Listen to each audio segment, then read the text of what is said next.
Rivalries make us who we are.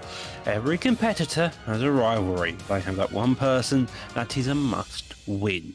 A desire to destroy the other person when they fight.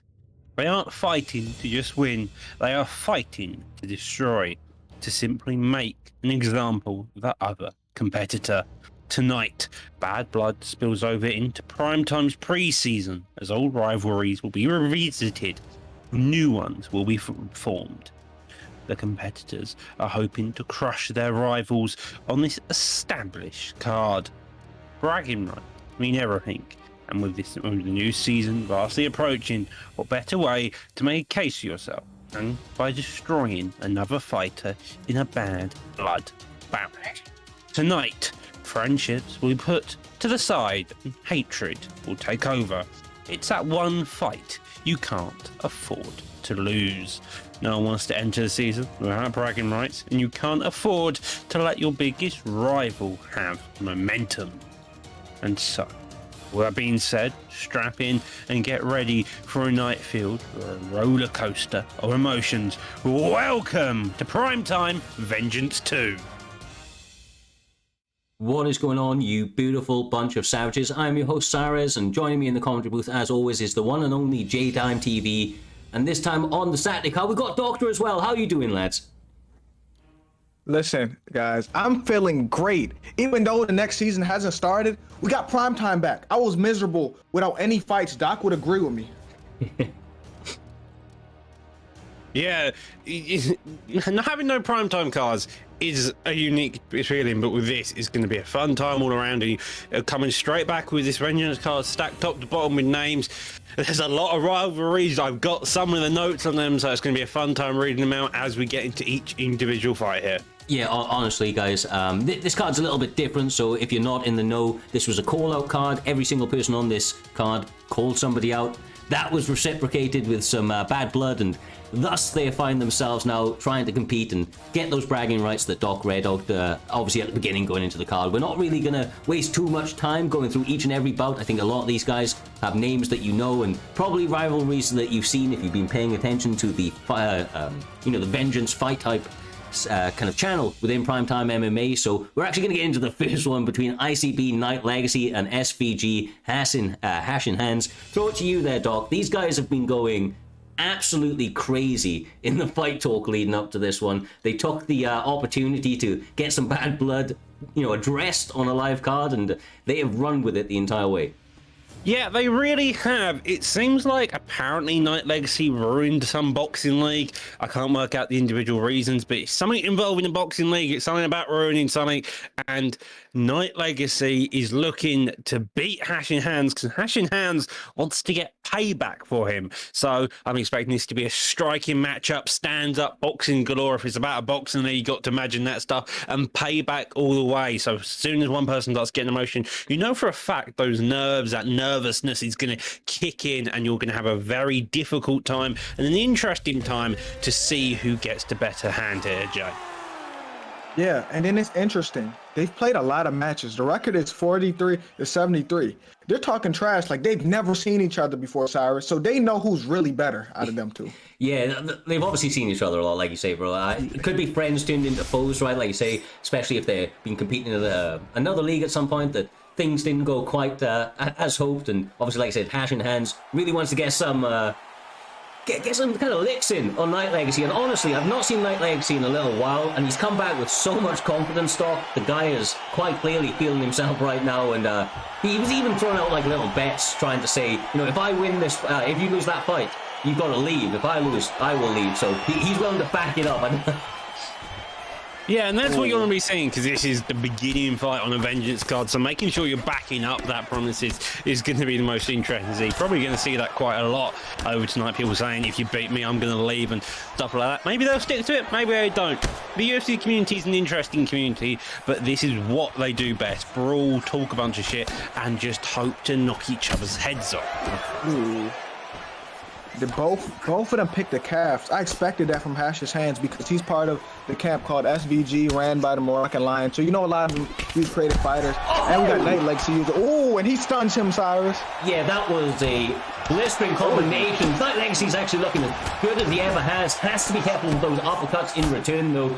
He is going for quite a few body shots, Doc, and one mistimed one may lead him into a whole host of troubles. Oh, you mentioned all mistiming a body uppercut. It could also be mistiming of a taunt. Night Legacy, notorious for taunting. I think his last time he was on air on a performance card for PT, he taunted and got front kicked in the face, getting himself KO'd. Sounds like the next I'm not gonna lie. He plays with his food, J-Dime. He plays with his food, and he can often go ahead at the beginning parts of a fight, but decides to let his opponents get back into it. But this one being a bit of bad blood on the line, I think he's going to go fully for the finish, my man. Yeah, I don't think he's going to play with his food now. If it's bad blood, you're not going to play with your food. You're going to get him out of there because you don't want the chance to let him win. Oh my gosh, Doc. The elbow now coming out, a spinning heel kick as he getting that knockdown, putting back on the pressure. The uppercuts in Night Legacy have done fantastic for the entirety of this fight, but you noted as soon as he got that stun, he capitalized on it using those big shots. And Night Legacy has got to be careful coming into the future about those types of spinning heel kicks. As you mentioned, Moroccan Lion, part of that camp, will know how to use the switch kicks, those spinning kicks, just a lot of those kick-based moves that some deem cheesy, but they are effective and they can work nicely if used at the right moments. Yeah, and if not, they're going to lead you into some troubles, right? I mean, the boxing combinations from somebody like Night Legacy will keep you on your toes, but those guys, they really do work the outside game and work their kicks very, very well, which is a different style, you know, in this kind of predominantly boxing meta that we see. Yeah, and I don't know who's winning this round. Right now, I would give it to Night Legacy, but Hash's hands did drop him a minute ago, so I don't know who's winning this round, Doc. Well, Ooh. That was cheeky. I think that was cheeky.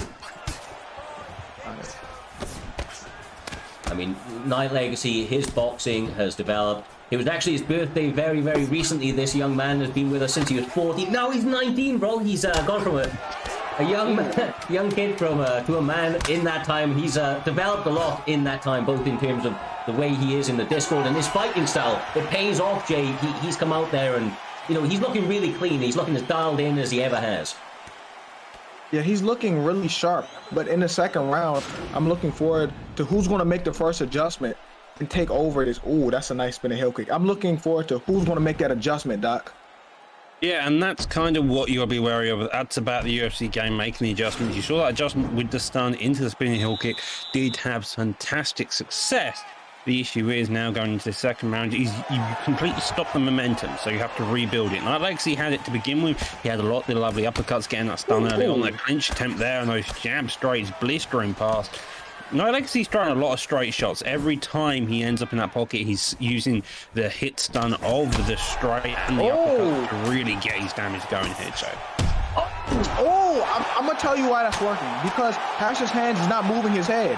So all them straight shots always hit him because he hasn't slipped one punch. So the straight's always open, Cyrus. Yeah, man, yeah. And he tried to duck, you know, when he should be trying to slip and got front kicked. I mean, right now, Night Legacy making all the necessary reads to really put it on Hash in hands. I don't think he's out of this fight yet. We're still early into the second round, but definitely, well, until then, was in a pretty tough situation. He's quite clearly still got his wits about him, Doc.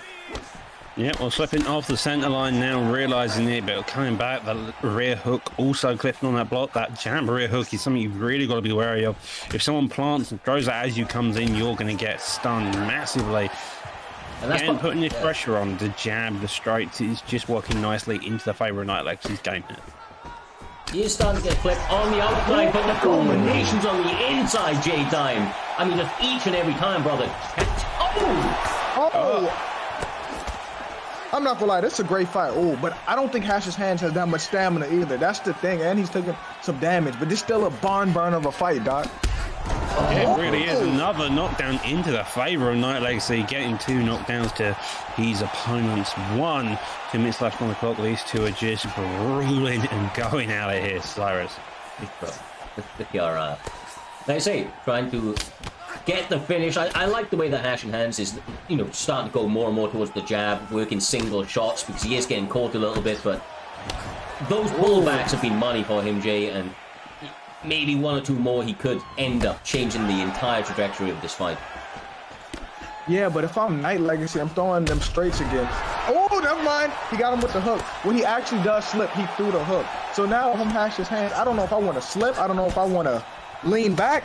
No, Cyrus. That's part of the problem, right? I mean, that's likely what Night Legacy was trying to work for, of course, but he was going very heavily with those jab straights, maybe just to get his opponent to move his head off the center line and start to go for some of those slip-off hooks. Little bit of connection issue on their end, hopefully, not on ours. It will come back. Normally. Yeah. Reserve now and coming back and forth using those jabs. That straight again coming out. That's been one of the biggest tools here. The uppercuts and the straights of Night Legacy, finding their mark every time and just stunning or even getting a knockdown in a few cases. Something that's interesting to note as well, though, Jay, is that although we can't see Hash in Hands, his damage is actually starting to amount up on Night Legacy slowly. But he gets caught again, bro! And he gets knocked out. Night Legacy slipping off to the side just as his opponent threw an axe kick, it hitting his shoulder, and as he did it, he gets a slip straight off and then goes down for the finish at the end. Look, he came out there with a lot of confidence, bro. I'm surprised that kick didn't connect with the back of his head and, you know, potentially decapitate him, but the slip-off straight lands at the exact same moment, Jay, and was right on the button. All of the work added up very, very nicely. Great performance from Night Legacy, and he kind of talked the talk and he walked the walk here tonight. Yeah, and I'm going to keep talking if I'm Night Legacy, because now he was talking before, now he won. Now what can Hash's Hand say to him? I'd be talking all week after this one, Doc. He doesn't need any encouragement for that, trust, bro. Not good all Night Legacy. Goddamn. Well, another great fight. Kicking off this card, first UFC card in quite a while. We were talking about this before the event went live. Feels like an eternity since we run a UFC 4 event, and it's good to be back. And those two guys really did kick off the card in a very, very exciting way. Like I said, especially all the talk going up to it, but two other guys that kind of called each other out going into this one, Doc. I'll throw it across to you. Kante and Driz, this time in the flyweight division. Not a weight class we see too much of, so what can you tell us about these guys and the call-outs leading up to it? Oh, these two have been having some fun. Driz isn't a name I'm particularly sure of. He's still be fighting flyweight, but from what I can tell, Kante says he's a one-dimensional block breaker, and Driz apparently always has Kante's number. But for some reason, Kante has something against him. I think this is going to be a purely blood card, both of them not liking each other's fighting styles and wanting to show who's the better fighter. Down at flyweight, don't have many picks, OJ, but it looks like we're going to get Moreno versus Cejudo here. Oh, what happened there? He's pressed pause, bro. He just pressed. That's what happens with the Xbox when you press the thing. I was about to say what happened, but yeah, me personally, I don't like fighting in flyweight because you can't scroll down. Those are all the fighters. Those are literally all the fighters in that weight class. But there are some good fighters in the top half, like Brandon Moreno with the 98 speed. You got Henry Cejudo. You got Davidson Figueiredo. Even Kai France. There's a lot of great fighters, so it's not a bad weight class. I just don't like fighting there, Cyrus. Yeah, about the same, bro. About the same, to be perfectly honest with you. It's a tough weight class to fight in, but I feel like the guys who do like it, it's because they've excelled at a particular player. And we'll probably see how that plays out very, very quickly. Of course, there was a little bit of an advantage on one side of the equation leading into this one, but it's always a little different under those bright lights, and especially when there's a little bit of bad blood on the line here, Doctor. Obviously you want to get a win at all times, but you never want to allow your opponent, your kind of enemy or your rival to just get one over on you, especially on a platform like this. Yeah, exactly, and that's kind of always been the case, making sure that you don't take those losses when you don't want to, because there's a couple of people that I will admit who I don't want to lose to, and I'll always make sure that if I am going to fight them, I'm going to fight them in the right style and the right context, and I think that's the same way for a lot of these fights here. Kante playing on the back foot here. He's using that jab, working the body fairly early on. Oh. He's expecting Moreno to do the same, and he's just always making sure that he's getting the power punches of Cejudo out there early on to really get that damage building up to allow Moreno's recovery not to play a massive impact later into the fight here. Oh, look at Henry Cejudo. He looks so tiny next to Brandon Moreno on this game because Brandon Moreno looks like he's 6'5" on this game. But Henry is getting them slick body shots in there, Cyrus. Yeah, I mean, he is using his height disadvantage to his advantage, ducking under a lot of those shots and ripping off a couple of body combinations. It has been beautiful, but it does get him caught right there, Doctor. He may be getting put down early.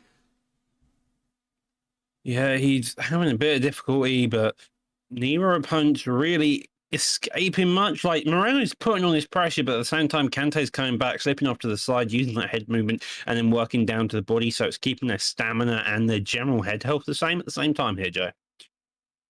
Yeah, but the only thing is, Henry Cejudo's having success, but he got to watch out for them body shots because a lot of times he's getting caught. And if you get him another uppercut, he's getting put down, Cyrus. Yeah, exactly, bro.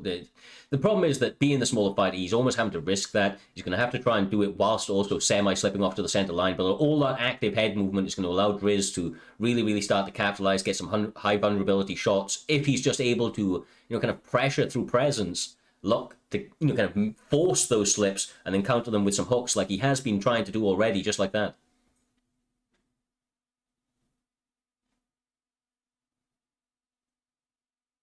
My bad. I was watching the fight. I was over here glued. My eyes was glued to the screen because I think somebody gonna get dropped soon. Yeah, no, the combinations definitely flying, brother. They are right now. Driz, I mean, he's fighting like almost like Henry doesn't have anything for him. Is what it feels like. Yeah, he's not paying his power any respect. Yeah, he has no respect. He's trying to walk him down. My bad, Doc. My bad. You Doc. do have the slight issue of its flyweight. And so the general power punches is just only slightly higher than women's weights, which means when you do have to throw a lot of punches, and I think that's what Moreno's doing. He's going for the idea of he's got about 93 power, but he's got the power of Holloway basically. So he's got to just do death by 1,000 cuts, and that's what this first round's going to be. I expect coming to this second round, once they've recovered, once they've rejuvenated, they've got a bit more stamina. Is you're going to see a lot more in terms of punches come out, and you're just going to have another full-on brawl. But this time, probably with knockdowns and stuns galore. Yeah, I mean, look, this is a weight class where you often get a death by 1,000 cuts. There's not normally that one-hitter quitter. Barring a couple, of course. But Driz right now is playing this very, very well. He's utilizing his jab, and he always continues to dig to the body in return on like some single shots with some variance there, Jay. And they've been very, very sneaky. He just has to be careful of what comes back from him because Henry, when he lets go in a big way, my man. The combination. Yes, he put the Superman punch in there too with the combination. That was beautiful, Doc. Superman punch into a lead hook with a follow-up suit to get a double knockdown. I'm pretty sure that was there. And you're only a minute into the second round. You can start telling that the power of Cejudo is definitely going to start be hitting more. And again, Moreno's chin gets broken. Jets drop there. Now jumping into that guard, swinging hooks down and gets the finish. He's done. God damn. Kante, bro. Kante, he stuck true to himself, Jay. He stuck true to himself, right? He went to that body. He looked really good early. He started getting clipped by Moreno as he was pressing forward. Driz was making some good reads, but then in that next round, the way that he was able to, just kind of go from, it was almost like the Yo Ramiro sort of thing, go from 0 to 100 in the blink of an eye, kind of catching your opponent slacking a little bit. And I mean, just that killer instinct carried him through to the finish. Yeah, it was a tale of two rounds. He turned up in the second round and put him away. And Doc called it. Doc said the power of Henry Cejudo's starting to catch him, and then it caught him. It really did, Doc. Yeah, and that's what you'll be wary of when you have such a brawling first round, is you don't really, because the momentum and the way it goes, your chin health just stays alive for that first part, and so you can take all that punishment, but then as soon as you reset, as soon as you're both on full stam, and then the way Cejudo was letting the Moreno come to him, that meant his stamina was lower. And that means he had a higher vulnerability window, combined with Cejudo's power, allowed those stunts to happen there, Looney. Yeah, exactly right, brother, exactly right.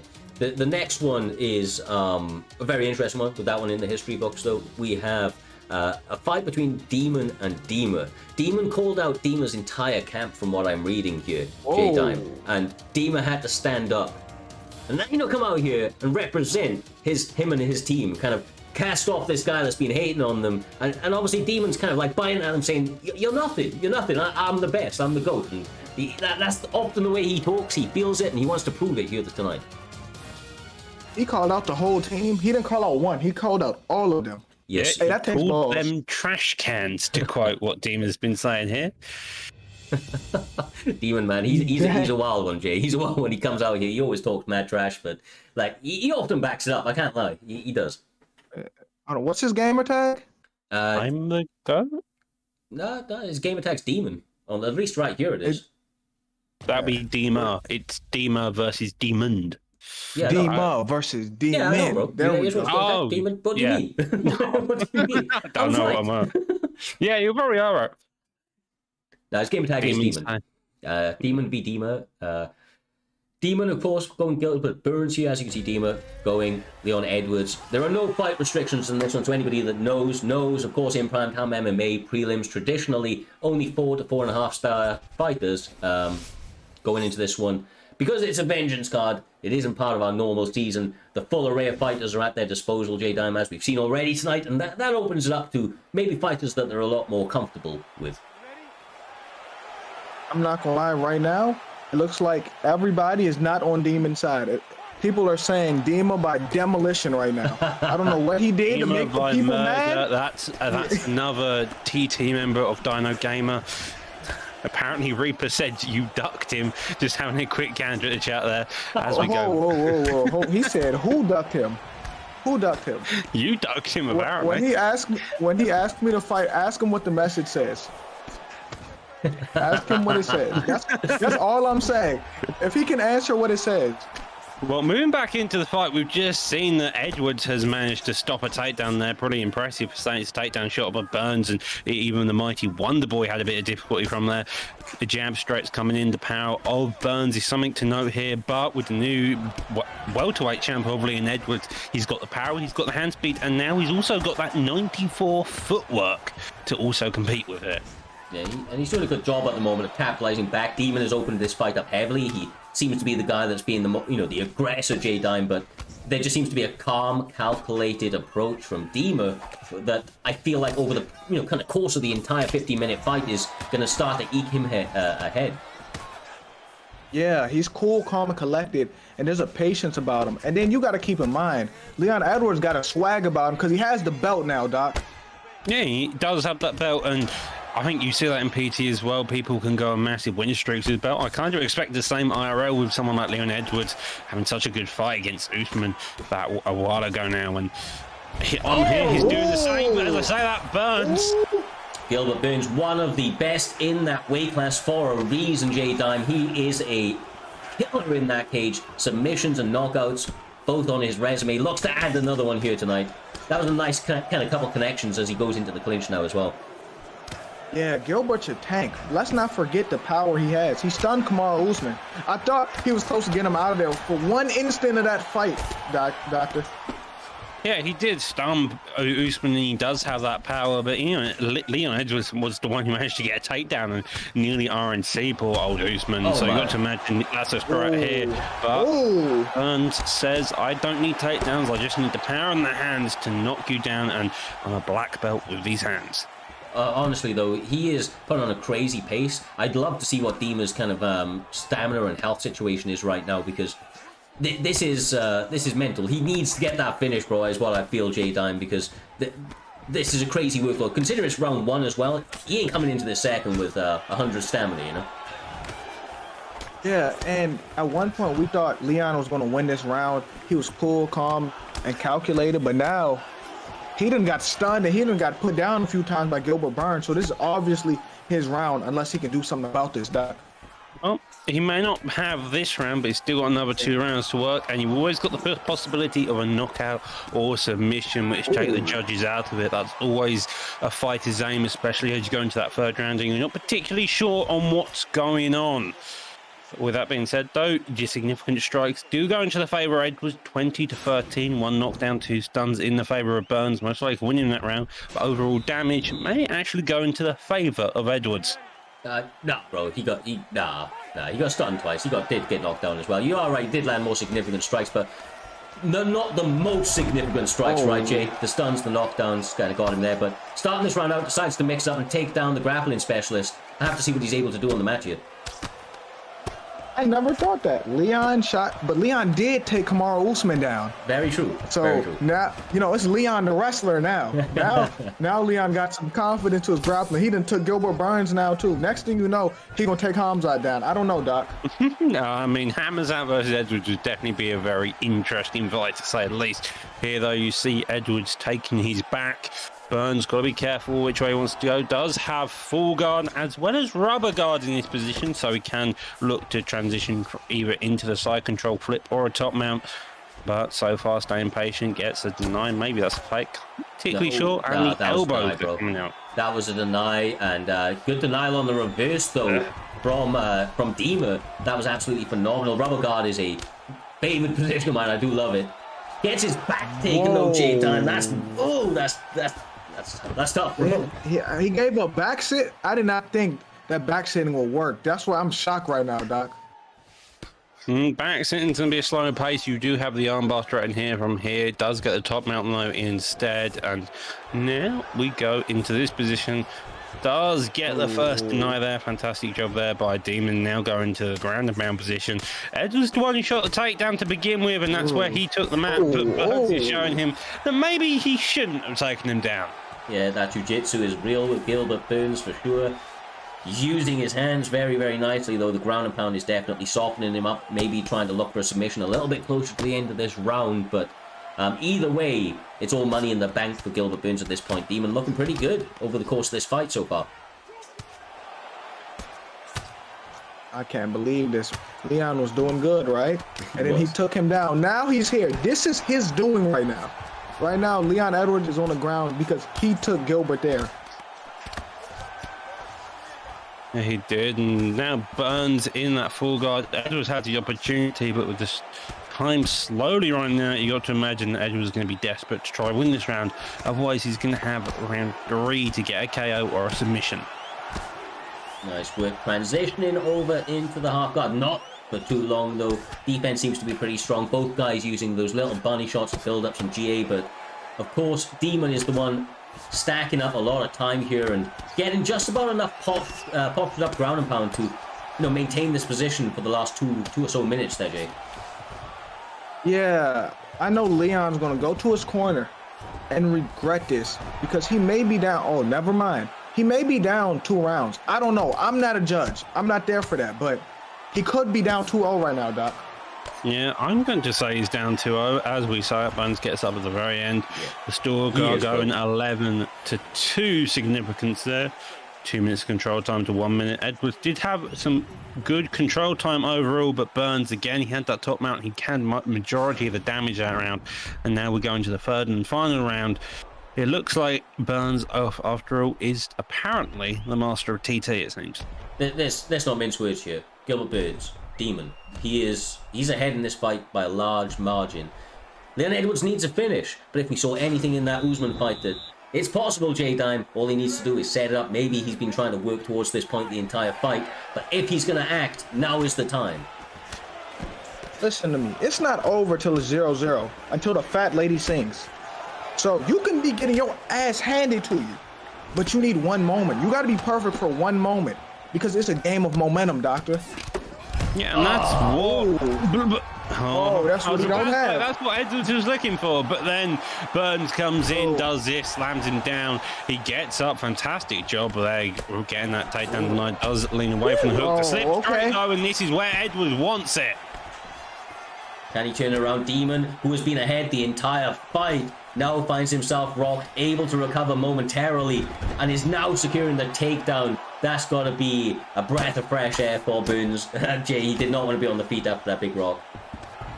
That was smart because he's up 2 rounds. Now let's control him again because Leon was looking really dangerous for a second, Doc. He was looking really dangerous. He got that stun, but then Burns made that read. Okay, he knew the standing up into the fight was going to be an issue, and so he took it down. And now here we are on top mount again. Burns getting a lovely denial, now going into the posture up and raining down these punches. Once again, though, the head defense allows him to get up pretty easily, and he has 2 minutes 45 to really find his opening, make that opening. I mean, of course, because Demon isn't really making too many mistakes, to be quite honest with you, Jay. He seems to be relatively defensively sound, although it does look like Edwards is starting to catch him a little bit. Yeah, Leon got to create an opening. He needs something to go his way. One more stun, something, because time is running low. He got 2 minutes, but he's down 2 rounds, Doc. Yeah, he's down 2 rounds. Both of their blocks are low. A jab into a head kick may be the answer here he wants, but it'll be the question of can he set it up. Both of these guys are already standing in the middle. Got to give him credit. It's getting towards the judge's decision closer and closer, but both of them are still hunting for that KO, it seems. Yeah, Dima has been working Demon's body quite a lot. I'm surprised it isn't lower, considering the amount of knees that have actually connected. But once again, it does seem that Burns is the one that's pushing the pace, and that may be the thing that ends up losing in the fight, J-Dime, because he is the guy that's emptying the gas tank and opening himself up to some high vulnerability shots. Yeah, but Leon, I'm not gonna lie to you, he got to switch gears. I don't know if he can go into another gear right now. He either needs to switch gear or land something like he did on Kamaru Usman. Set up something perfect to win this fight, Doc. Yeah, a head kick would be the ideal move here. A couple of clinch knees to really try to get the block up low, and Edwards stinging down the body, but the uppercut by Burns to hook round the block, and now Edwards is in deep trouble, Leon, but he gets KO'd. Bro, lovely J-Dime. I mean, he came out with like a man on a mission here this evening. He called out the entire camp. Got Dima trying to represent them, trying to kind of shell off this guy, but Demon was too much, bro. He was right, at least in this occasion, and came out with his hand raised. Yeah, that was a brilliant performance. It was competitive early, but at the end of the day, Gilbert Burns controlled this fight, and he ended up getting a finish at the end, Doc. Yeah, he really did, and he had some fantastic success.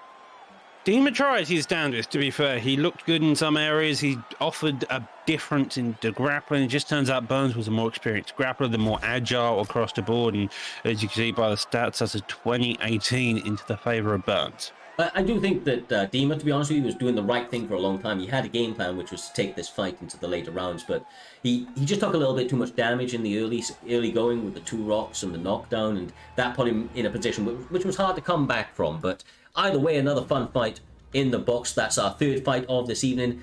Going on to our 4th one, we have 8 fights, I believe, in total on these prelims, so we're halfway through our prelims at this stage. We're actually going to be seeing 2 fighters that have been around the scene for quite a little while now. DB Voida, representing Dirty Boxing, coming up against the one and only Evo, this time in the middleweight weight class. I wasn't familiar, Doc, with the bad blood leading into this one. Did you know anything about that, brother? I believe the reason for this fight was because Voida beat Evo in his debut, so you got to imagine Evo wants to showcase it. He's improved since he's debuted. He's got a bit better at the game. He understands more about the mechanics, how to adjust, and he's wanting to look to make those adjustments in his fight against Voida to then really put on the pressure here. I rate it, bro. We want to take out the guy that gave you your first L in the promotion, J-Dime. That takes, that's some big balls. That's some big balls right there, bro. You lost against that guy. You're obviously confident in yourself, the adjustments that you've made, and you want to showcase that. Here on this type of card, you don't know how that's going to shake up, right, during the season. So this is the perfect opportunity to get it. Yeah, and I feel like ever since he lost the match to him, it's been in his head no matter what match. I got to get that one back. And here's the opportunity. And what's crazy is they picked Bruce Buffer versus Dana White. That's crazy. I love it, bro. I love it. If he doesn't do the Bruce Buffer, like, machine gun, like, taunt. There you go. It should be highly noted that in UFC 3, Bruce Buffer had a twister. from bottom half guard. Dana White in this game's chin is ridiculous. Dana White is kind of actually insane in this game. He does have a really interesting stat in one of the weights where he only has 79 kick power and speed, though. He's more of a boxer, of course, but nevertheless, we basically got a boxer against a kicker right here. But Bruce Buffer does eat a head kick from Dana White. That big bold head doesn't seem to be going anywhere, and Evo unloading some combination shit. Yeah, but you said Dana White got a 79 kick power and speed. Of course. Can you imagine Dana throwing a kick? Imagine Dana throwing a spinning wheel kick. What would that look like? I mean, we're currently seeing him be a Beyblade with the amount of his backspits being fired about the place. Evo is having a brawl and a half, trying his damnedest, but Bruce Buffer gets a knockdown followed by a knee and gets back up onto his feet and a spinning back fit to suit. Honestly, if it wasn't for the little spinning back fist from Avoider right now, I would go as far as saying this may be the cleanest I've ever seen him compete. I always say the boy from Cardiff can't fight, but he is proving me wrong here in the same J-Time. He is looking pretty good, man. He's being calculated in his approach, but he gets caught by the bull, man. Oh, yeah, right when you say that. Yeah. Right when you say that, he gets struck. Commentary curse rises up. That's funny. That's fun. Imagine fighting your boss for money. Like, that's a crazy concept to think about. It is, but I'm sure many people would jump at the opportunity. Yeah. Some people would do it for free. Yeah, but... He's working the body pretty nicely. Eats the uppercut. I'm surprised he didn't take a little bit more damage from it, but the slip into the double punch combination. Evo's trying to turn the tide quite nicely here, dog. Yeah, he is. He had a bit of issues coming into the first. Bruce Buffer getting the 2 quick knockdowns back to back, but then Dana White has just had a very successful time here. Evo managing to find ones, and a knee somehow manages to land there. Flying knee attempt. He's on EPO. He's on EPO, bro. He's on EPO. More than just No, EPO, bro. He's on all the juice. He's on whatever Alistair Overeem was on when he was Ubereem. He's on the same thing right now. Oh my god. Oh my god. Wow. Dana White. Championship level fighter Dana White. You can't tell me he's clean. Test him. I know you're on his payroll, USADA, but test him right now. That is not clean. Dana is not built like that. Apparently he got the recipe for Paulo Costa's secret juice, and it was all he needed here this evening to get his hand raised. That was a fun old fight, man, for as long as it lasted.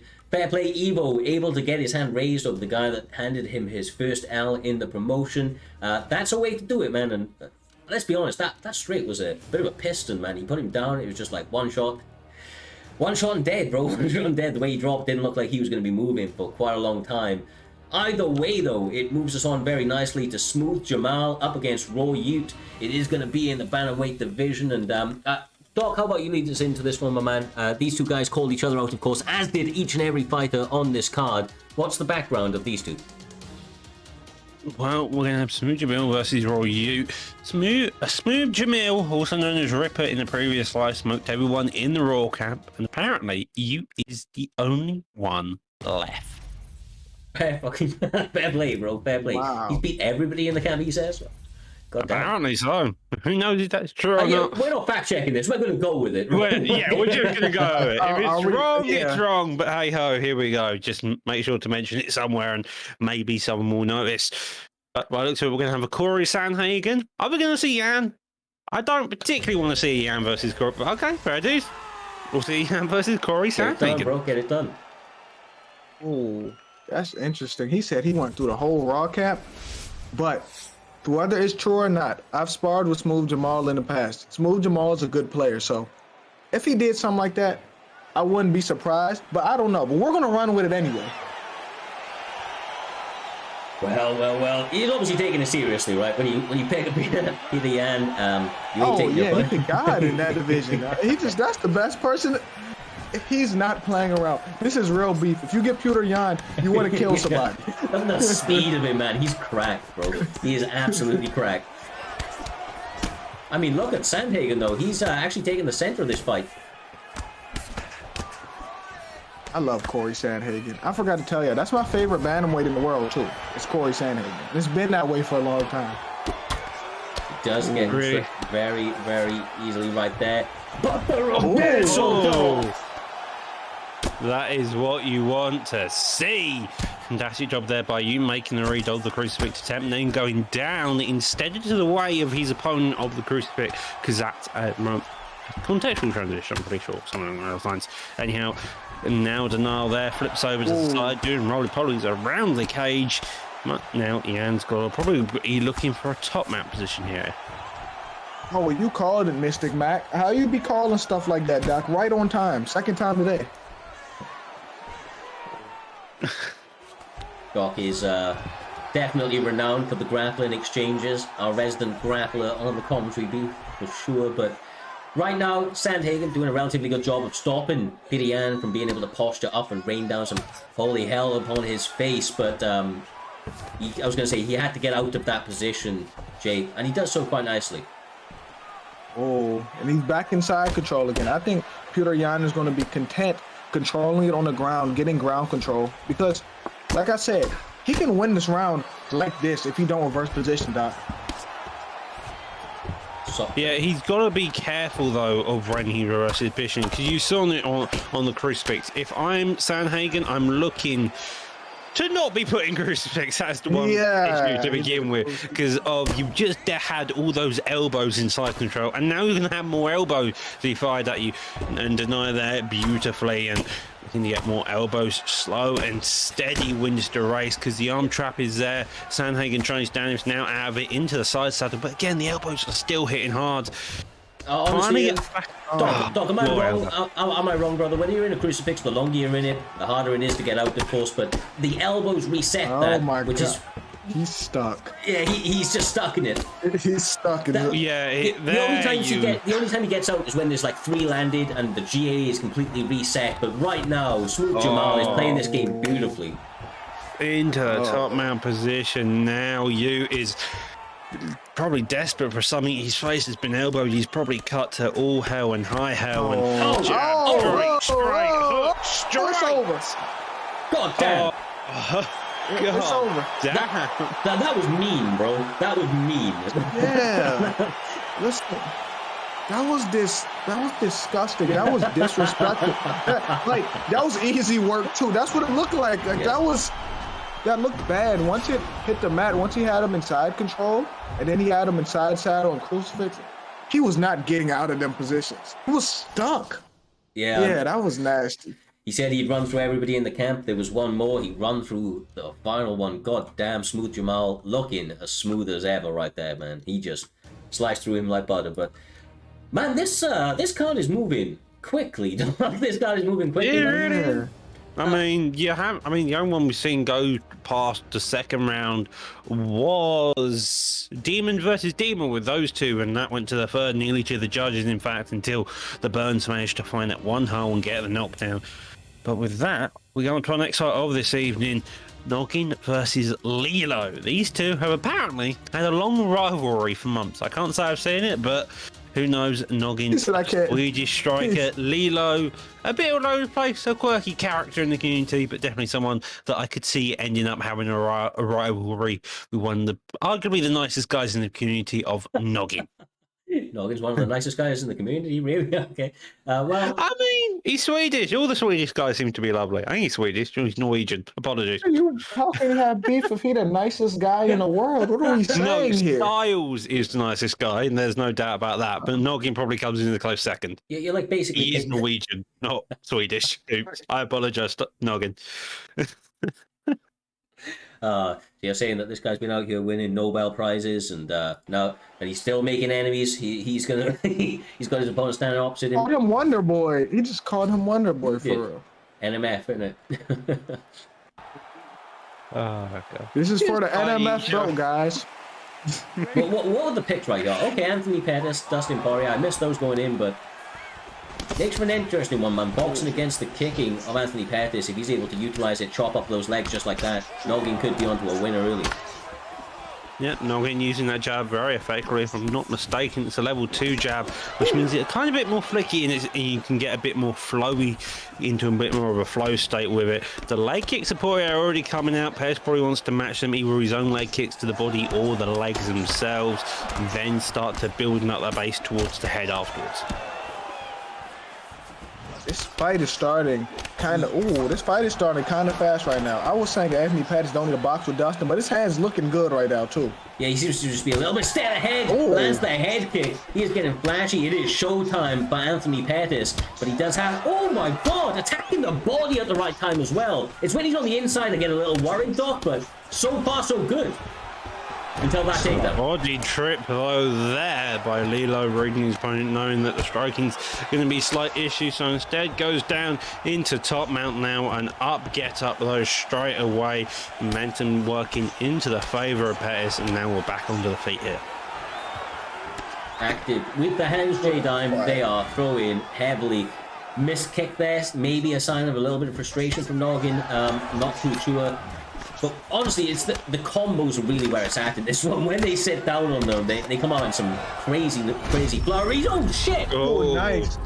Oh, nice leg kick. Anthony Pettis is fighting smart though, but this, oh my gosh.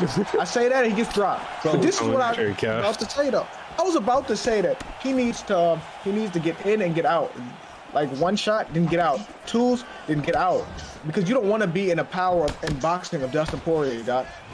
Yeah, you don't want to be standing there taking pictures of your opponents, although it's fun to watch, and it literally goes straight into the name of a primetime guarantee, a brawliest fight in history.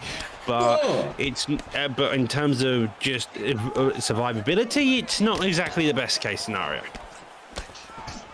Bro, the uppercuts, the side kicks to the face they would be worrying if I was Poirier, but he has so much power. You see the big overhand land there, Jay, and he instantly equalized out the health. Yeah, but Anthony Pettis needs to. There we go. Throw jab, jab. Take a step back. Like don't get into no brawling match with Dustin Poirier. Fight a little safer, Doc. Yeah, use those jabs and follow up behind it at the right time. Poirier though clipping him at the right time there. Straight solely hooks trading and a question mark kick to add a bit of punctuation to the end.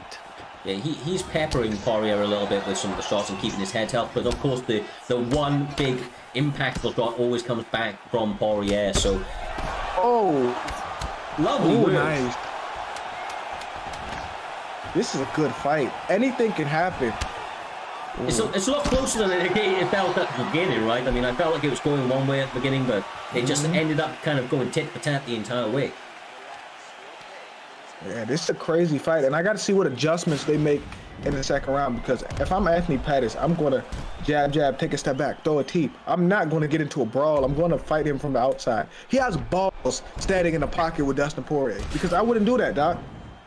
Yeah, you wouldn't want to stand in the pocket of Poirier. You're Anthony Pettis, and Pettis just has that ability to use that range much more effectively. Poirier wants you in the pocket to get those jabs, to get the hooks, all there mixing up, throwing 3-piece to 4-pieces combos, you can see, and now stunning each other back. Uppercut somehow misses straight down there as well, and just a hectic fight overall. Yeah, Dustin Poirier is up in the tempo, but he walks on to the flying knee, J-Dime.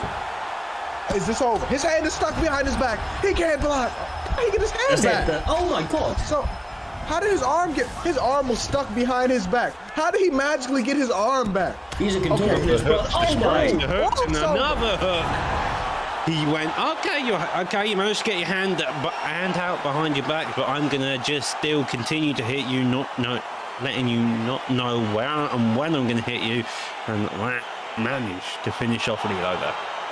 Well, Noggin maybe the NMF. He retains his belt, at least as the announcement of one being getting knocked out here this evening from the one guy that he managed to make enemies with within the community, I suppose, from what I hear. But either way, he kind of really fought with caution to the wind here tonight, Jay. Like you said, kind of boxing with Dustin Poirier, staying inside the pocket, and that's a little bit uncharacteristic of what you would normally expect to see from a Pettis player against the heavier hitter, right? But all credit where credit's due, he did it very well. He was, a lot of times, especially in the first round, he was in the pocket with Dustin still, but he still got the job done, and Dustin should have been finished when his arm was stuck behind his back. I'm not gonna lie to you. He should, bro. You gotta slap him out. Doc, am I right in saying, my man, up next we have two guys, as we mentioned about the very first fight of the night, where there was a lot of trash talking leading up to this one. if there was one fight that definitely maybe even exceeded that a little bit in the levels that they have gone to, it is going to be Mystic Mac and ICB Lepo. They are now squaring across from each other, two of the longest standing members of the community. I didn't realize there was this much heat between them, but there is, and they're willing to leave it all out here tonight. I think to established where Mystic Mac really wants Lepo. I'll just read out the statement he gave. You got something to prove because you can't keep my name out of your mouth. Might have to shove my dick down your mouth. What the the reason I fuck? called him out is because he mentioned talking shit in other leagues like the dirty little bitch he is. Wow. Well, if I know that, I can't believe you read that, bro. I can't believe you read that. He read it all out. I really wasn't aware it said that. I just. Either way, I tell you one thing. Lepo is not the man to take that lightly. Lepo is not the man. He's not the He guy will to take come that back lightly, bro. and he will put every bit Yeah. of punch you can. This is a fight and a half. Let's get he into can't it. take that. He can't take that. He can't take He has to win by any means at this point. Bro. I don't care if he has to bite him. I don't care if he has to throw a few illegal shots. Bro, But like he gotta do something. Yeah. He has to do something, bro. Like personally, I can't let that happen. Like if I'm him, I can't let that happen. No, Like, 100%. that's- Like he gotta do something. 100%, bro. I'll be honest with you. For the one, maybe the first and only time, it's like, after he said that to him, I don't want Lepo to win, though. I was like, I can't let's see Lepo go out like that. Like, what the fuck? He can't go out like that. Like,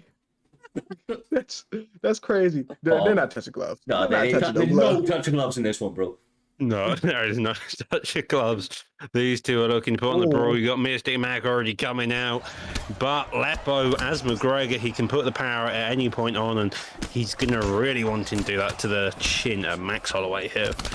Mystic Mac traditionally works very well behind his jab. He's looking to utilize kicks, but it's walked him into some trouble early in J time.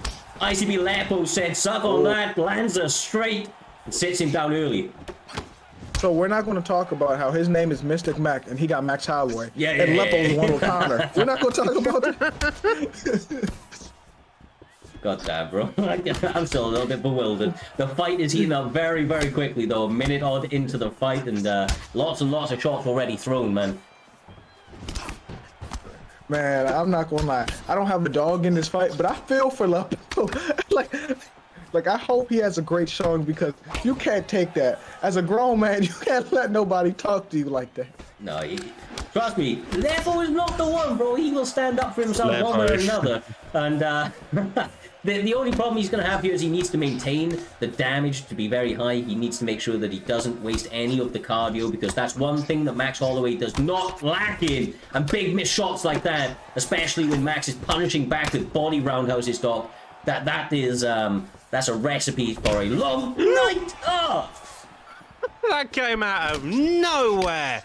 You've got to imagine if you're Lepo throwing rolling thunders, you are very confident in yourself. He has got the knockdown. Mac is struggling for anything, but as I say, he does land the uppercut. Now it's just a repiece there. Commentary curse coming into full light in this fight now. I'm not going to lie to you guys. There's two things that's been working for Max. Damn, lovely word. Never mind. Forget what's working, but he had the 1-2 into the body kick and a jab uppercut. Those are the two things that's been working. He's getting pieced up right now. Yeah. And he kind of deserves it by the way he was talking to him. He does, bro. Like, I ain't gonna lie, he does. That's it. Oh, well, goddamn, when he lands back as well, it's pretty blistering. But those types of shots is what get me worried for Lepo, bro. It's what gets me worried when he lands like 4 or 5 at air. Yeah, that's coming out now, but Holloway and that jab straight galore. Always lovely little slip hook round to the side of the jab, meeting the chin of Holloway with that hook. The jab's also coming out established. Another stun though. Lead hook and the head kick. Lepo showing them whatever the shit Mystic Mac wants to talk, he'll come out and knock him out. Drops the thanks afterwards, J-Time. I mean, that's gotta feel good, right? Because, like, not only did he say that to him in a Discord, but this fucking guy read it out on stream. Like, everybody knew. Everybody knew. He added fuel to his fire. He added something extra because he read it out loud too. Like I didn't know he said that to him. Like he deserved to win that. He couldn't lose after that because as a man, he couldn't let himself lose that. Bro, Oh my gosh. doing this for like 4 or so years, that is never. That might be the craziest shit I've ever read out. But like I said, if I was gonna back one in that fight, it was gonna be Lepo. He needed to get his hand raised over Mystic Mac. Mystic Mac was talking reckless, and Lepo was filled by that, took it and got his hand raised. But it moves us on nicely, Jay, to our featured fight of this evening. It is between the one and only B3 Zach and the mighty JT Viper. They have been going back and forth. They're friends and foes at the same time. There's a healthy rivalry in this one, I should say. They have fought each other a lot, as you're about to see. I'm not sure if they were all like training sparring or if they just didn't like each other too much, but as you can see, there's been some rounds here, bro. There's been some rounds. These were not. Listen to me. This was not training sparring. I mean, it was. They did not just fight each other because they hate each other that much. Oh You my fight God, that amount of times? random. Right, not that many times. Listen, y'all are literally linking up and playing and sparring if you fought that many times. You don't just run into someone and rank that many times. That's crazy. I mean, according to JT, they're arch nemesis and they have been for months. So maybe it's them two just finding any place, anywhere, time and place just to take each other's beef out. But this time round, we've got Eddie Wineland versus Henry Cejudo. Wineland versus... Yeah, he was at about a 50% down on this. He had lost half his fights heading into this one. If JT Viper is able to get his hand raised here with the Eddie Wineland pick after the random kind of did him a little bit, that would be something, bro. That would be something. Eddie Wineland versus Henry Cejudo right now. Is this what I'm watching right now? And if Eddie Wineland pulled this off, he'd be the GOAT because he's in a no-lose situation. If you lose, you have Eddie Wineland. You're supposed to lose. If you win, you beat Henry Cejudo with Eddie Wineland. He put himself in a win-win situation, to be honest. Yeah, 100%. Like I said, I'm sure he was hoping for a better random pick, but this is maybe opened him up to just kind of let it all loose. Oh my! The old man style of Eddie Wineland there, getting the boxing off cleanly. Now a takedown attempt, does jump into his guard, looking to work that body. A couple of the shots blocked, but now we are into full guard here, Jay. Listen, we watched Eddie Wineland stun Henry Cejudo. Like I'm off that. Like I don't see what's happening right now. I just know Eddie Wineland pieced up Henry like I've never seen, Cyrus. Yeah, he was looking really, really clean in the opening going. It was surprising to see him be the one that was trying to walk down Zach. Zach is known for his marauding style, the B3 style, right? And he does it as good as any. So it was a bit odd, but I think that's why we find him now on the mat, and Zach's going to start to try and work him down a little bit and try to edge this fight back in his favor. I can't believe I'm watching. I haven't seen Eddie Wineland pick, even if it was random. I haven't seen that pick in prime time ever. Since I've been here, I haven't seen that. I can't remember if I've actually seen Eddie Wineland. I think this may have been one of the few times we do have one. Minute 30 left on the clock, and Cejudo is just working the poor body of Wineland here. Yeah, I mean, look, that random pick hit him in the ass, but he's done well so far. He's now throwing the opponent net back on the feet where he feels most comfortable. He was getting some really nice shots being landed earlier, and he looks to try and continue to replicate that in the final minute of this one. Can't believe this. First of all, you're not supposed to be this confident using Eddie Wineland. He got a pep in his step. He got some swag to what he's throwing. Like, he's not scared. He's fighting really confidently with Eddie Wineland right now, Doc. Look at that. He is fighting really confident. He's working in his favour for the most part. He's finding the counters, the jabs working nicely. A little bit of a weird body jerk there towards the end of that. But under, getting the strokes, now landing strokes to the body, pulling back both sides. But he's making sure to block, and he's not whiffing too badly on any of his shots coming to the closing round. And a little taunt at the end. I mean, that's JT's round by my money. I think that's JT's round, bro. Yeah, that's just clear round. He pieced him up. He stunned him. That is clearly Eddie Wineland's round. And even if it was a close round, as a judge, I'd give it to Eddie Wineland just because it's so close. Yeah, well, because of the rocks as well, right? But I know what you mean. He's Yeah, he's, that's his at, round. yeah, he's at a disadvantage just by the character pick, and he's making it look like it's nothing right now. Like I said, Zack is normally the guy walking forward and throwing combinations, but maybe some of these pull shots are throwing him off a little bit. Like I say, JT was actually he was 70 odd to like 150 going into this one as well, and we say it never makes a never really matters, but Okay. Okay, now Henry said, let me sit up. He has no business in here with me. Oh, never mind. Eddie Wineland can do it all. Yeah, Eddie Wineland getting the lovely jiu-jitsu roll over into top mount. The hook side being blocked by the lovely defense by Cejudo. Now back up onto the feet, exactly where probably Wineland wants it, just so he can start trying to box the face of Cejudo. right as he might, big overhand. Damn. I mean, he's doing really well on the feet, like, I just feel like right now, maybe it's the fighter pick that's going to start to go against him a little bit. Cejudo's going to be able to continue this for, well, 25 if needed, but there's only 15 scheduled. Man, Henry's looking better this round. Henry stunned him, but Eddie Wineland still looks good right now. We got to admit, Doc. Yeah, he is looking very good. He's calm, he's patient. I would say he's using Eddie Wineland like you're meant to, but if he's lost a bunch, I don't think you're meant to be losing with him. And now he's starting to look like Eddie Wineland right now. That'd be the one.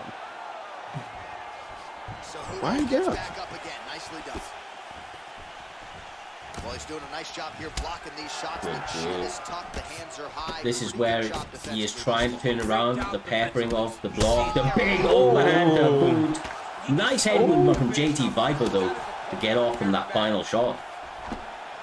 He is now against the cage, and that's where you got to be really scared here, Joe. Lovely bit of a clinch attempt there, though. Gets him around and tosses him to the ground. I'm amazed, first of all. Second of all, Eddie Wineland was on the cage, but he was still being cool, calm, and collected on that cage. He didn't panic, and now, look where he's at now. He's in a dominant position. Yeah, he also can't go for the rear naked, but he was in a dominant position, though. Straight right hand, no good. Back on the feet, a minute left, lunging straight from Viper, going back to the body. But the one shot connects. Oh, that's got to be it. Will Eddie survive? How is Eddie alive? Well done, man. JT Viper's got that dog in him. Yeah, but he does. But at the end of the day, skills pay the bills. That's the only thing. And he's really skilled, but it may come down to the Eddie Wineland pick may not be the best pick. Yeah, I know what you mean. Definitely bit him in the ass, that random pick. I love these exact. Oh my fucking god! He just killed Eddie. Oh, That was tough to watch, bro. That hook. He just killed Eddie. All right, Eddie, you know what I'm saying? Eddie, listen to me. If you can hear me, there's a spot on comms over here too. Once you wake up, you can be here for the rest of the event, Eddie. We got a spot open. oh, you can see the power of Cejudo. He lunges into that slide, he gets stepped, and then Cejudo just goes clonk and goes up into the fetal position there. Yeah, absolutely brilliantly. I mean, look, respect where respect is due. JT Viper got absolutely fucked by the random pick, but then just, genuinely, he turned that around, came out in that first round and looked fantastic. Looked like he was going to win the fight, but B3 Zack, able to get his hand raised, stayed committed, able to land his shots across the course when Eddie started to slow down, and once again, credit where credit's due, right? Turned around, stayed patient, got that thing done. But from B3 member, to another one, we now move on to our first fight of the main card. It is B3 Pablo Grips up against Chieftain. Doc, what can you tell us about this call out heading into this one, brother? Apparently, Chieftain was the first to be invited to B3, and he refused their offer. Also to note, he thinks that Pablo is an amateur and that his skills square up to him, even though he's dominated him countless times, apparently. So, seems like Chieftain thinks he's above the B3 camp, above Mr. Pablo Grips. But here we are, and this is the card to prove it on. B3 boys, bro, they ain't gonna like that. You've seen it in their fight style that no man seems to kind of quiver them off their, standard sort of approach of just walking their opponents down, not allowing them any opportunities to get into the fight. I imagine that in the opening going, he's probably going to have to be a little bit more reserved here, J-Dime, just due to the character picks, right? We know how dangerous McGregor is in those early rounds, especially in the hands of somebody like Chieftain. Yeah, you're right. But if I'm Leon Edwards, I'd utilize some of my grappling against Conor McGregor in this situation, because even though it's welterweight and Conor doesn't have the best recovery and health stats, it's still Conor. He's still got Conor animations, Doc.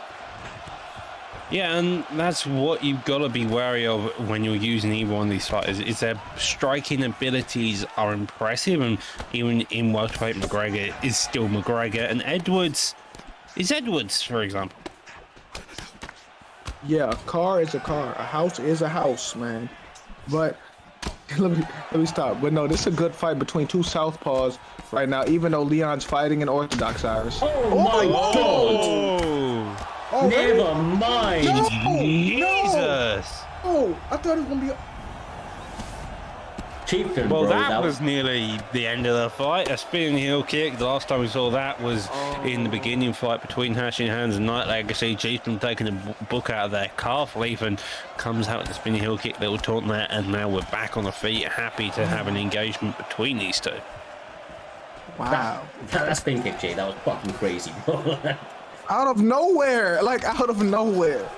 That's crazy. That's what makes these fights great, because it's a calm fight. We're watching the fight. Then something just happens out of nowhere. Thought he was going to get the slip off straight. Edwards trying to get back into this one. The B3 faithful, Pablo Grips, trying all he can. Couple of boxing combinations on the inside, though, from Chieftain, with that big damage of Conor. Has a noticeable effect every time it lands.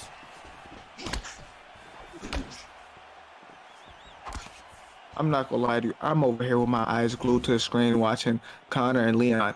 People ask me, they're like, "Do you want to see that fight in real life?" I say no, because they're both same management. You know how that go. But I love both of them so much. That's why I would never want to see them fight ever. Oh, I remember interesting that head kick landing flushly, but it does nothing to compare to the spinning heel kick. But it does seem like Edwards has recovered for the most part against it, and he's now starting to really find his pushing to put on this pressure. Conor on the back foot now, as Leon Edwards throws a 4, a 3-piece, and a body kick to suit there at the end. Yeah, once again, though, every time Pablo empties, Chieftain marches down and capitalizes on the fact that he's low stamina with his own combinations. There's just, it's so tight right now, but I just feel like Chieftain's doing just about enough to continue to keep himself ahead. yeah, and he has a slight stamina advantage. It isn't much. Never mind! I gotta stop talking. Every time we say something. Oh. The taunts, bro. If that ends up getting him caught, I mean,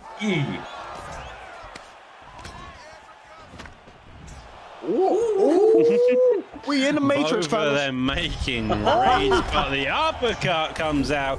Lead hook there, gets a drop. Now Edwards in deep trouble as McGregor's power looks to throw, and he gets the finish. lovely. That was nice. That was nice. It was. That was great stuff. That was absolutely phenomenal work. I mean, to start out the fight the way he did, J-Dan, that big spin kick out of nowhere, it was like lightning. To lead all the way towards that finish. Like you say, they were entering the Matrix before that. He lands that one singular uppercut and then killer instinct the rest of the way. Hey, that was a really good fight, and he just turned up at the end, because they had a full counter war where no one got hit with anything, and then boom, uppercut. Absolutely beautiful. What a way to kick off the main card, my guys. What a way to kick off the main card. Big W for Chieftain. Doing himself proud. Talk the talk, walk the walk. Gets his hand raised once again. Looking forward to seeing that guy back inside the cage come the start of next season. But with that all being said, we move on to the next one, which is a deep rivalry between a gentleman we all know and love in Rasputin, going up against an old campmate, Doctor, in TFA Brick. He's been talking a lot of trash, saying that TFA doesn't have anything anymore, that he's better than them all. He believes that, I don't know, there's been some madness, brother. There's been some madness leading up to this one. There has definitely been some madness. Apparently, Rara hates TFA. They kicked him out for speaking the truth, and That's why Today, they kicked him out. he's going to kick their camp out of existence, was one of the phrases Rara used. So you know for a fact there's some definitely bad blood here, and TFA Brick was the man of the TFA camp to step up to fight the mighty Rara Rasputin here, Jay. So he got kicked out because he's speaking the truth. You know, there's 3 sides to the story, right? You know that Yeah. there's his side and the other side, and then there's the truth. I want to know the truth, what really happened, because Doc, you're supposed to do your research, because you said what happened in a few fights ago. What was said in this one, Doc? That's what was said, to be fair. I just paraphrased it this time instead of reading out the actual quote, which may have been issue. Jay's camera having a bit of a spaz Hey, there. why am I spazzing? I don't know Why am I your camera. spazzing? I've never seen that. Why am I spazzing? Oh, you're back, bro. You're back. Hey, you're back. Oh, I'm back. What was I just? I've never seen that. I just was spazzing out. What happened? We got Paul? Yeah, Paul Felder versus Benil Dariush. Rara as Dariush. Felder was being used by the Mr. TFA Brick. Both of these guys probably well versed in the character picks. Not typical picks to see, but they're not typical fighters you see on the main card such as himself, but they're probably here to give the primetime guarantee. Let's do it. Starting out, it looks like Brick is trying to take the center. Rara traditionally does do a lot of his work off the back foot, combined with some of his grappling, but this is not a great position to be in, Jay. He is pressed against that cage. That's what makes him shoot for that takedown, I imagine. Yeah, but I usually don't see a Benel pick in prime time. I may be tripping, but that's a rare pick in prime time, Doc. Caliber used him. Caliber used him against Strixie, I'm pretty sure, in a title fight. It is a rare pick. But It is a rare pick, but still. But like, besides It that, is a we rare. can't name a lot of Benel, you really can't. picks in here. No, exactly. I mean, he's actually doing a good job from the beginning. Brick, another knee lands to the body. He's starting to get a bit of a stamina deficit. That head help beginning to follow. And you know that the takedowns are going to be mixed in as well if Rara has anything to do about it. He's looking good right now. Rara's looking good. Yeah. Eee. TFA, the Brick though, trying to land back a couple of those bricks on the head of Dariush. Finds himself Yeah, I back think There they does shake go hands after this knee, one. though. Jesus. Head kick looking to get faked there. Jet straight there also gets faked, making TFA already wanting to do it. A head kick though digs down to that body. Uppercut there follows suit and a little taunt. Man, he is actually looking real good. This might be some of the best that we've seen Rara look in the striking. Sometimes he's a little bit unpolished in certain areas, but he is landing a very high percentage of his shots there, J-Dime. Yeah, he is, but I got a question. Do y'all think they shake hands after this fight? Nah. No. Definitely not, bro. Definitely not. Any of these people shake hands after the fight? This is a vengeance card, Jay. You can really expect them to be shaking hands. I don't know. If I get whooped a certain way, I may shake someone's hand. Like, if it's that demoralizing. Just to bury it, bro. Just to bury it. They're going to whoop you so bad you forget what beef you had with them. Ooh. Yeah. I mean, look, Rara looking good. Has to be careful of those taunts, though. Doesn't want to get caught mid-animation and allow... Oh! My God! He just front kicked his head off. Oh my god! Front kick to the face, scared Rara was going to get front kicked when he taunts. Turns out Brick was the man having to be careful, taking one straight to the noggin, wiping him out clean there. He blocked a body and just got front kicked. Jesus. Oh my. Picture He's perfect. done. I'd was. shake my hand. I'd shake his hand. I would shake his hand. Shake If his hand? I'd shake his hand. Yeah, you've got to wake up first, though. Yeah, I'd wake up a new man. That's the type of front kick that makes you reform, bro. Goddamn. Goddamn. Well, I believe this is the only fight on this evening that has actually had a change to the graphic. We're having BFAP Spider now turning back up. We have not seen this man in a little while. It is always a pleasure to see him competing. Who is he fighting now, Doc? Was that fight off? That fight is sadly off. The issue was Killer Jake got stuck up a tree, and every other possible opponent that could have possibly fought him ended up in traffic, it seems. In traffic. Well. Hopefully, we see Spider back gracing the octagon in the near future. Much love to that guy. Always shows up. It's a shame that he couldn't get somebody to fill in, but nevertheless, we will see him for sure in the near future there, Jay. It moves us on, though, to another very fun fight between Brady and Carter. Once again, two guys that have been talking some trash leading up to this one. They are well-known names within the community. They have established skills, and honestly, I expect big things from this fight. It's in a very visible spot for a reason. They just have the skills to do it everywhere. Man, after last few fights, they gotta live up to the expectations because we done seen some bangers of a fight. Especially that front kick we just seen. They gotta live up to that front kick, which is gonna be hard to do. It is, bro. It is. Well, without further ado, we skip across to them. They are just selecting the right weight class. Bantamweight is the one. Don't know who their fighter picks are going to be. Potentially a Sean O'Malley up against Peter goddamn Yan. We said it before. We'll say it again. Oh. He needs business, bro. He needs business. Oh, this is real beef. You get Peter Yan, this is real beef. Peter Yan versus O'Malley. This fight is picked IRL, so it's going to be interesting to see now when these two men go straight at it. Oh, damn. Okay. You can see that these guys have fought each other a lot. Slight advantage on the right-hand side in the blue corner, but that doesn't necessarily... no respect going into it as well. But you do get a bow on the opposite side, so maybe the hatred is one way here, Jay. I think one person has beef, the other person doesn't. You know, like when you don't like someone, they don't know why you don't like them. That's what's happening right now. I love it, bro. That's brilliant. But he is pressing him. He is fighting him like he has stole something, and I mean, making this cage feel real small for Carter early. He's just controlling. The head kick does come out a little taunt there straight afterwards, knowing that the head kick missed, and both of these guys going straight back at it, looking to brawl and just put on the pressure on either side here. Oh, yeah. And here's the thing. If I'm Sean O'Malley, I got to keep him on the outside. Use that jab. Use my length. I can't let him push me straight back to the cage and pressure like, oh, nice. And pressure me like that, Cyrus. Yeah. And honestly, it's becoming a little bit harder just because of some of the combination choices. Yeah. The combination choices are really nice. He's working the body, he's working the head, he's not discriminating. That spin kick, though, gives him a nice little interrupt and allows him to clinch up and potentially get some, kind of cage time, get back to the center. He needs the ability to move backwards so that he can continue to catch his opponent moving in. Like that. Ooh. Lovely.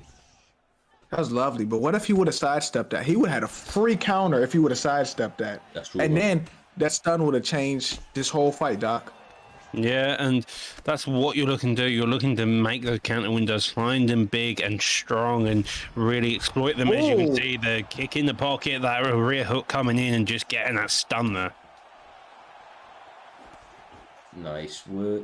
Honestly, this is actually very, very close. I thought that Peter Yan was running away with it to start out the beginning parts of this round, but more often than not now, the range is starting to go a little bit way of Carter as he ducks and lands another couple of flurries on the chin. Oh, he threw that hook like 3 times. He threw a lead hook like 3 times at him in a row. I'll hit you with this hook, and I won't stop until they do. That was the type of mentality there. Yeah. Oh, this is interesting. It's that pressure of Peter Yan, because even though he's getting hit, he is not going to stop that forward pressure. That could be tough, especially with somebody like Peter Yan, Doc.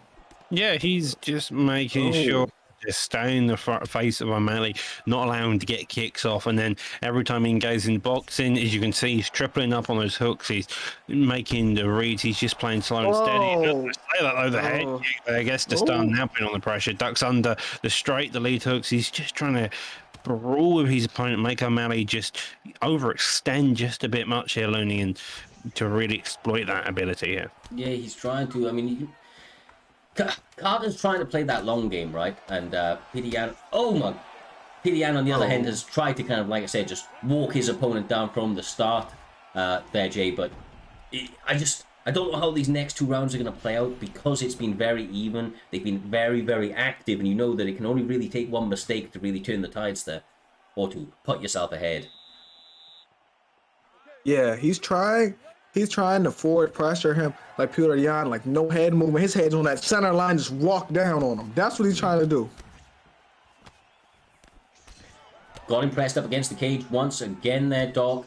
This is not where you want to be if you're Carter. Oh, Well, even less. oh So my doubles God. up on the uppercut, the head movement, just about saving him.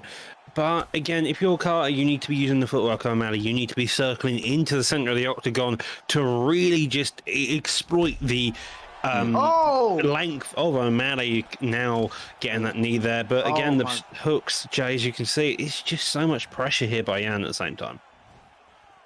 Yeah, but if I'm Sean, I got to keep them jabs and them straights on him because Peter Yan has not slipped one punch. He has not moved his head one time off that center line, Cyrus. No, he hasn't, bro. He has been always forward momentum and menace, but Jesus. spin.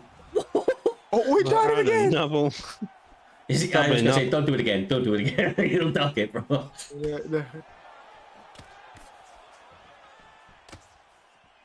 Spinning elbows in retaliation towards each other. A front kick down in the pocket. Another knee there. If O'Malley can't get the distance, knees might be an idea just to really get the distance away from Peter, making him move back a bit and make him rely on those jab straights, allowing O'Malley to come more into the picture, trying to combat them with his own. Oh, this is an interesting round. This is interesting right now. Yeah, it is. And I honestly feel like Carter's actually starting to get a little bit ahead, but it's just about too close where anything can happen. Yeah, you're right. You're right about that. But right now, I have Sean O'Malley 1-0 slightly. That was a really close first round. I need to stop talking because he's getting punched now. Oh, lovely, bro. I gotta be quiet. You really do Stuck in have. that corner. Oh, God, Be this has quiet got to there, be Bill. it, man. Oh, my God. Oh, it's not it. It's not it. Lovely work. Jabs to the straights. Sets him down in reverse. Peter Yan, he can just be a little bit too much to deal with, especially when he's on you like this. O'Malley looking for everything he can, Doc. One big shot, maybe all it takes, but he has to find it first. Yeah, one big shot, and it's doing all of his favors here. Again, O'Malley's head health is really low, but he's having some aggression here. It's because he has to fight out a corner. That's why he's making him fight. He's not fighting on his terms. Peter Yan is making him swing back right now, and he got to get out that corner. You can't be content. Yes, God, bro. Jesus. You're right, Jay. I mean, he was stuck up against that cage, bro. He was stuck up against that cage. Those hands continued to fly, and it was almost like a deer in the headlights. He just couldn't move. Yeah, like to be real, Sean was having success. It was a great fight, but he kept getting caught in that corner. He let him back him up and was content on that corner. And you don't want Peter Yan on you while you're trapped in a corner with the cage cut off. Wow. Yeah, he just kept that pressure going, and it made O'Malley's life really difficult. If he moved towards more of the footwork there, Looney, you got to imagine that maybe he would have had more success. Potentially so, right? But it's easier said than done, of course, when you're being pressured that heavily, when he is, like I said, almost dog walking him down there, Jay. He didn't give him an opportunity to get off that cage. Anytime he did, he was having success, but Yan was just back on him straight away. That's that Peter Yan. I'm telling you, the beef was real. You pick Peter Yan, that's real beef. That is the Terminator to me. That is top 3 players on UFC 4 to me. Is Peter Yan. Yeah, he is a menace, bro. He is just tough to deal with by all accounts. But that does beautifully move us on to our co-main event of this evening, Doctor. Going to go back to you on this one. It is going to be between the one and only KM Caliber and Great Mist. 2 guys we know, 2 guys we love. Fan-friendly favorites. Their styles are entertaining, always emotional when they bring it to the cage. I'm sure you're about as hyped as I am for this one, bro. Yeah, these two are some fantastic fighters. Caliber can do it anywhere, anytime. This man has a grappling prowess that can competitors, some of the top tier fighters, Trixie and Fadinator. However, he's also got the strike in the match. Great Mist, on the other hand, has one of the best striking showcases you can imagine. He will kick your legs, he will then kick your body to then finally kick you in your head. And by the looks of it, we're going to have Vitor Belfort, man fueled with testosterone, versus Caliber's Lyoto Machida. Let me tell you right now, J Dime, okay, Vitor Belfort is not a pick that Great Mist is unaccustomed to. This is his actual main pick in this weight class, and much can be said about the same about Caliber. He loves to go Lyoto Machida, so these guys able to run this one back for us. I think it's going to be well, there's going to be fireworks in it, bro. That Great Mist only fights in one way, and that's walking his opponent down. Listen, I wouldn't blame him for picking Vitor, because Vitor's on that Jamba Juice too. That's TRT. He is full of testosterone, like Doc said earlier. He really is. But Lyoto's got that footwork. The head kick, though, into the spinning body kick to counter it. Neither of them going. Lovely leg check there. And that's what Caliber's got to really do. Make sure he's checking the leg kicks early, because otherwise Mist doing. Or just get a knockdown like so.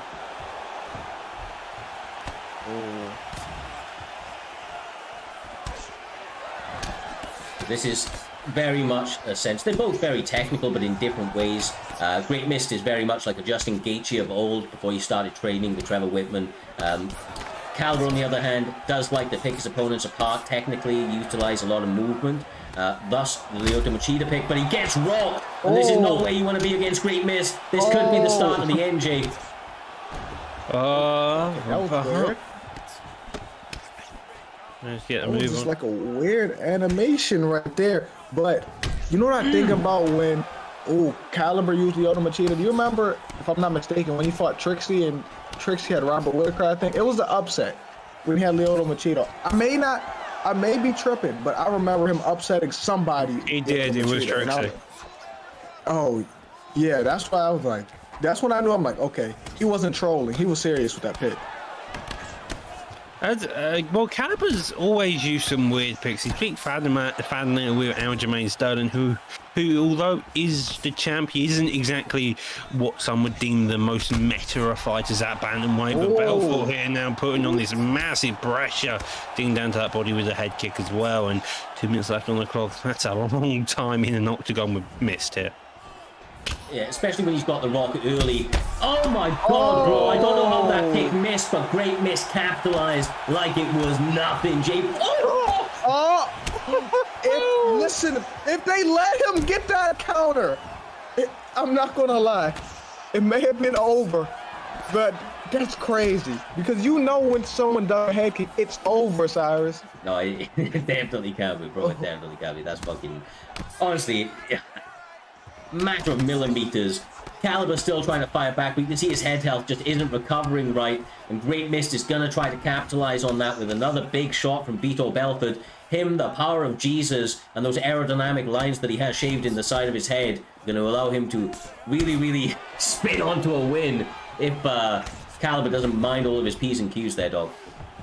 Yeah, well, it should also be noted that Vitor Belfort's stamina ain't the best, and that's what you're really looking at now. You're looking at both his stamina slowly decreasing, although Lyoto's is going down as well. I think Vitor Belfort is going just a bit quicker, and that may start to become more and more of an issue if it goes into his later round set. Yeah, well, you say that. I mean, you can say that. Machida's not looking great stamina-wise either, right, Jay? I mean, his was looking pretty sus because of all of the damage, I'm assuming. Yeah, well, my bad. I was reading what Humble told you to say, Cyrus. I ain't saying it, bro. I ain't saying it. It just threw me off, my bad. Wouldn't be the craziest thing said on tonight's stream, I'll be honest. Yeah, oh my God. Doc lost his mind early. I really did. But Caliber's making Mist lose his mind there. Throwing a couple of knees now in that clinch, going the uppercut as well. That block now broken.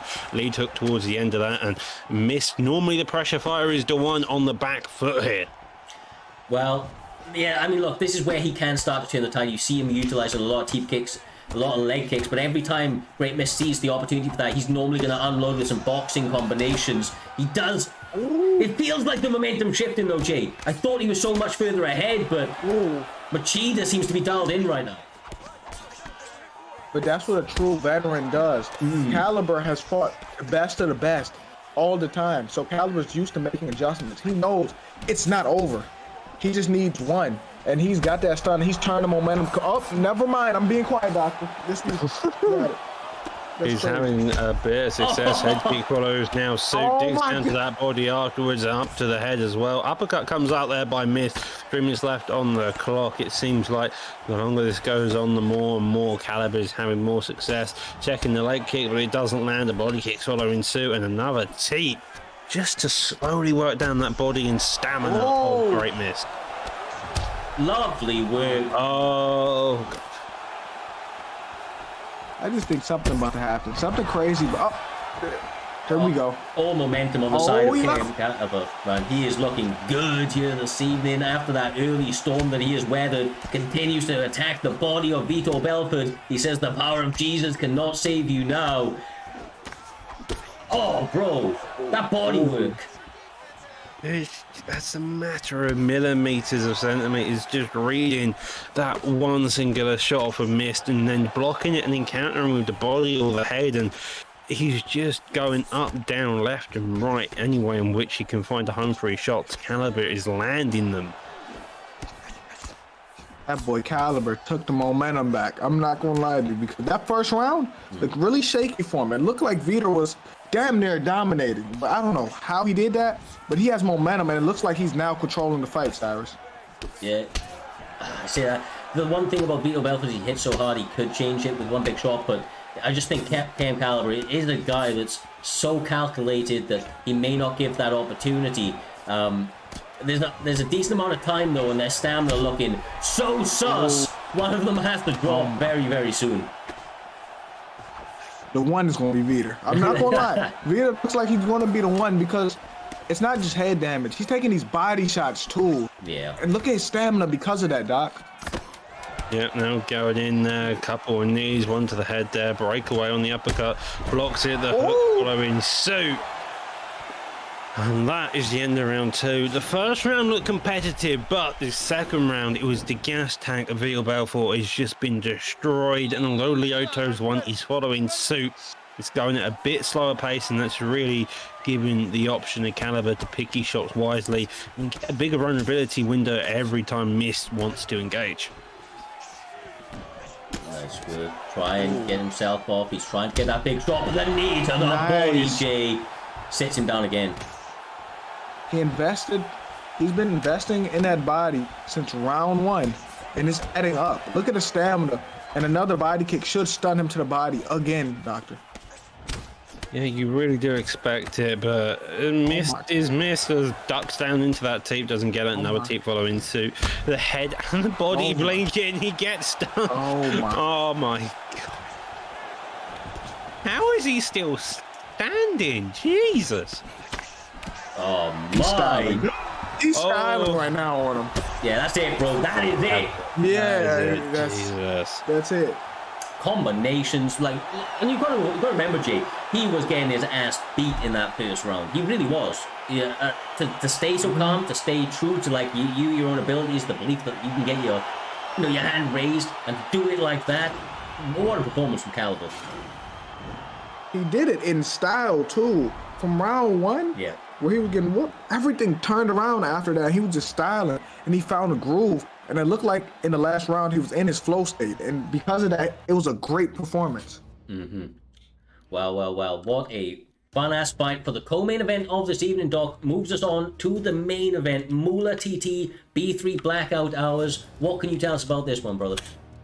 Well, these two haven't been happy with each other. I can't get the exact details from what I can tell.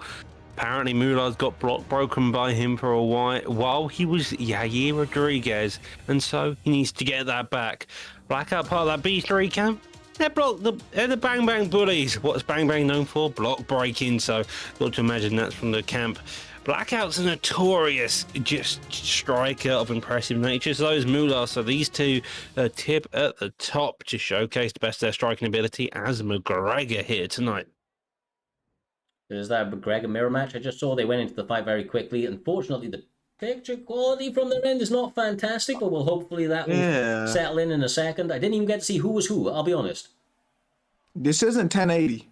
I promise you this is nowhere near 1080. Yeah, I'm pretty sure Blackout is in the black. Moolah is on the floor already. yeah, Getting his you head might be right, handed bro. in. You might be right. Jesus. Just by the length of the name, Moolah is on the red corner. No, sorry, blue corner.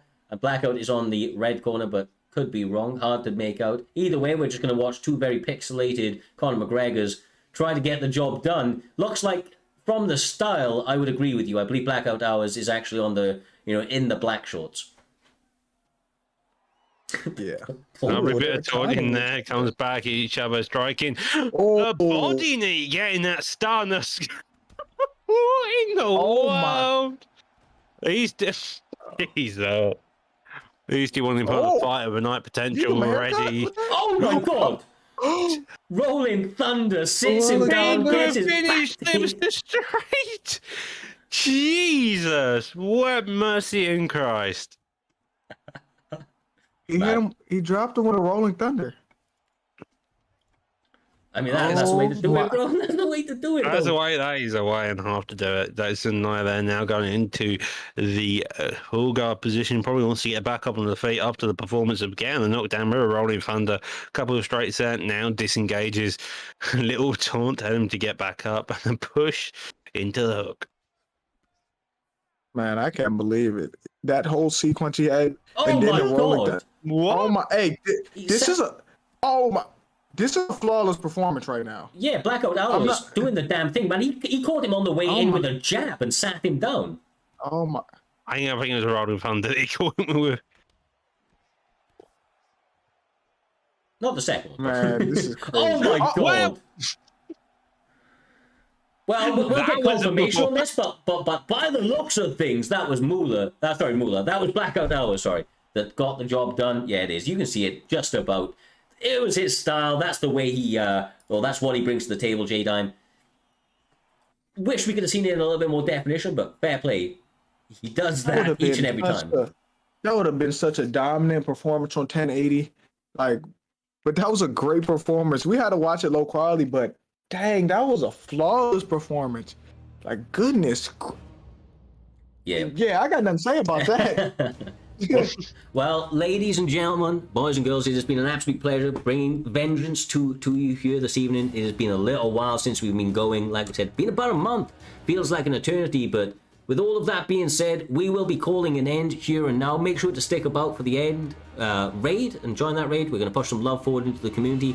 But until the next one, which will be Saturday and Sunday, back-to-back Grand Prix as of next week, kicking off the new seasons on Xbox and PlayStation, respectively. Of course, 16 men will enter, 1 champion will exit, and if you've never been part of them before, trust, they are the highlights of the season for sure. They are one hell of a way to kick it off. Until then, much love, peace out, we'll catch you in the next.